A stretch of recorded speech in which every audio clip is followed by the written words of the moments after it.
അന്ന് മുതൽ നാടറിയപ്പെടുന്ന വ്യക്തിയും കൂടിയായി. അന്ന് മുതൽ ഒരു ആടുകളെ മേയ്ക്കാനായി ഒരു വ്യക്തി അവിടെ വന്നിരുന്നു. ഇങ്ങനെ ആടുകളെ മേയ്ക്കാൻ പോകുന്ന വഴിക്ക് ഒരു കടുവ അവൻ്റെ മുന്നിൽ ചെന്ന് പെട്ടു. കടുവ ആടുകളെ മേയ്ക്കാൻ വന്ന അവനെ കണ്ടതും കടുവ അവൻ്റെയും ആടിൻ്റെയും മുമ്പിൽ ചാടി വീണു. ആടുകളെല്ലാവരും ചിതറി ഓടി. അവൻ കടുവയെ കണ്ട് പേടിച്ച് പറിച്ച് പല വഴിക്കും ഓടി. അങ്ങനെ അവൻ കുറച്ച് ആടുകളെ പിടിച്ച് നേരെ വികാരച്ചൻ്റെ അടുത്തേക്ക് കൊണ്ടുപോകുന്ന വഴിക്ക് വികാരച്ചനോട് ഈ കാര്യങ്ങളൊക്കെ തുറന്നു പറഞ്ഞു. അങ്ങനെ നേരം വെളുത്തപ്പോൾ കൊച്ചു പോലോസിനെയും കൂട്ടി ആ ആടുകളെ പിടിക്കാൻ വേണ്ടി പോയി.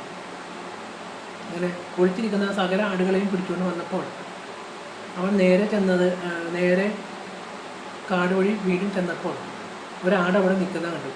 ആ ആട് അവനെ ഒളിഞ്ഞു നോക്കുന്നുണ്ടായിരുന്നു. ഒളിഞ്ഞു നോക്കുന്ന ആടിനെ കണ്ടത് അതിനെ പിടിക്കാൻ പോയപ്പോൾ ആ ആട് എങ്ങോട്ടോ ഓടി അപ്രത്യക്ഷമായി. എന്നാൽ കൊച്ചു പോലോസിന് വഴി തെറ്റിയെന്ന് മനസ്സിലായപ്പോൾ അവൻ നേരെ ചെന്ന് പെട്ടത് ഒരു ഗുഹക്കുള്ളിലാണ്. ഗുഹക്കുള്ളിൽ ചെന്ന് പെട്ടപ്പോൾ ഈ കൊച്ചു പോലോസ് എന്ന ഈ വ്യക്തി